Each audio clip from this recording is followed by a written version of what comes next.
NFL fining over 100 players, team employees over Super Bowl ticket sales. The NFL is fining about 100 players and 24 team employees for selling Super Bowl 59 tickets above face value, Rob Maaddi of the Associated Press reported on Friday. As noted in the report, the collective bargaining agreement allows for players on all 32 teams to purchase a pair of tickets to a Super Bowl even if they are not participating. Per Maaddi, the players who violated league policy by selling Super Bowl tickets over face value will face a fine worth 1.5x the face value of those tickets. The team employees who violated the policy will face a fine worth 2x the face value of the tickets. Additionally, ESPN's Don Van Natta Jr. and Tisha Thompson reported players who declined to pay the fine could risk a suspension from Commissioner Roger Goodell. They also reported some players have already accepted their fines in order to avoid missing games. The league's head of compliance, Sabrina Pearl, sent the following memo to NFL teams about the news. Our initial investigation has determined that a number of NFL players and coaches, employed by several NFL clubs, sold Super Bowl tickets for more than the ticket's face value in violation of the policy.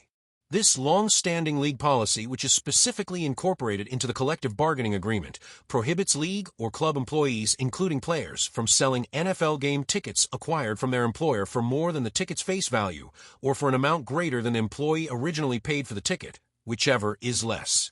We are in the process of completing our investigation into this matter, but the investigation has revealed that club employees and players sold their tickets to a small number of bundlers who were working with a ticket reseller to sell the Super Bowl tickets above face value. The memo notes those who bundled tickets will face steeper penalties. The Philadelphia Eagles beat the Kansas City Chiefs in Super Bowl 59. Tickets for the game were listed at a starting price of nearly $3,000 and went for as much as $24,995. They say the Super Bowl is priceless. The NFL just put a price on it, and it came in the form of hundreds of fines, angry locker rooms, and a scandal few saw coming. In a stunning off-season revelation, the NFL has fined more than 100 players and over 24 team employees for reselling Super Bowl 59 tickets above face value, in direct violation of league policy. What started as whispers in the league office has now exploded into one of the most widespread disciplinary actions in recent memory, casting a spotlight on a problem the NFL can no longer ignore. Super Bowl 59 was supposed to be a celebration. It ended up exposing a secret marketplace running behind the scenes of the league's biggest night. The game within the game. Each year, the NFL allocates a small number of Super Bowl tickets to players from every team, regardless of whether they're participating in the game. These tickets are offered at face value, often thousands of dollars below market price. The idea is simple: let players reward family, friends, or themselves with a seat at the sport's grandest stage. But somewhere along the way, the line blurred between privilege and profit. Multiple investigations by the league revealed that tickets were being sold to brokers, scalpers, and third-party platforms at inflated prices, some reaching 5 times their original value. In one case, a pair of lower bowl seats given to a practice squad player were flipped for nearly $20,000. An anonymous NFL executive put it bluntly: "We discovered an entire underground ticket economy, and it wasn't just 1 or 2 bad actors, it was dozens. It became a business, and that violates everything the Super Bowl stands for." The fallout: fines, frustration, and future restrictions. The NFL's response was swift and far-reaching. Over 100 players have reportedly been fined, with penalties ranging from $5,000 to $50,000, depending on the scale of the resale. Additionally, more than 25 club employees, from equipment managers to administrative staff, were also penalized, and some are believed to be under internal review by their respective teams. Sources say the league is considering revoking Super Bowl ticket privileges for repeat offenders or even instituting new limits on resellable tickets to curb future abuse. One NFC team executive, speaking off the record, shared the mood. "Players are furious, not just at the league, but at each other. This wasn't just rule-breaking, it could ruin it for everyone. The trust is broken." The gray area of greed. The controversy has opened a deep philosophical wound in the league. For some, this is a clear-cut case of violating policy.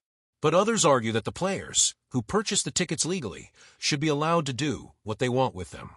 A recently retired player put it this way: "If I buy a Rolex, nobody tells me I can't sell it. If I buy Super Bowl tickets from the league, and someone offers me $15,000, That's life-changing money for some guys. It's not greed. It's survival. It's a reminder that not every NFL player is a millionaire. Many earn the league minimum with short careers and uncertain futures.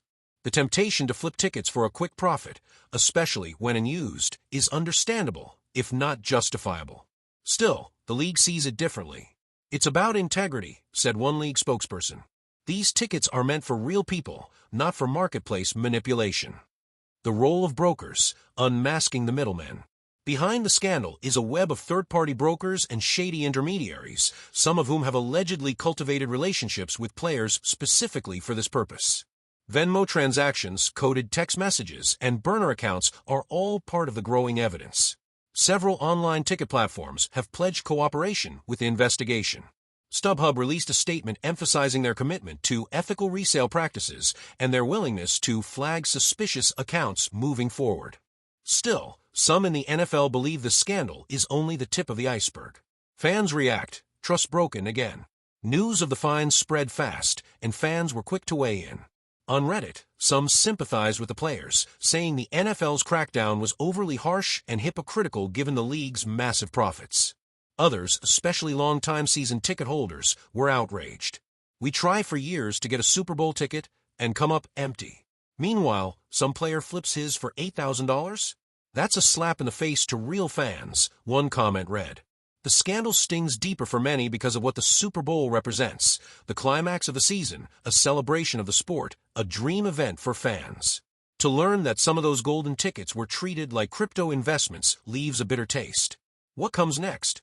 In the wake of the scandal, the NFL is expected to revamp how Super Bowl tickets are distributed and tracked. Rumors suggest the implementation of personalized, non-transferable digital tickets, much like those used at high-security concerts and Olympic events.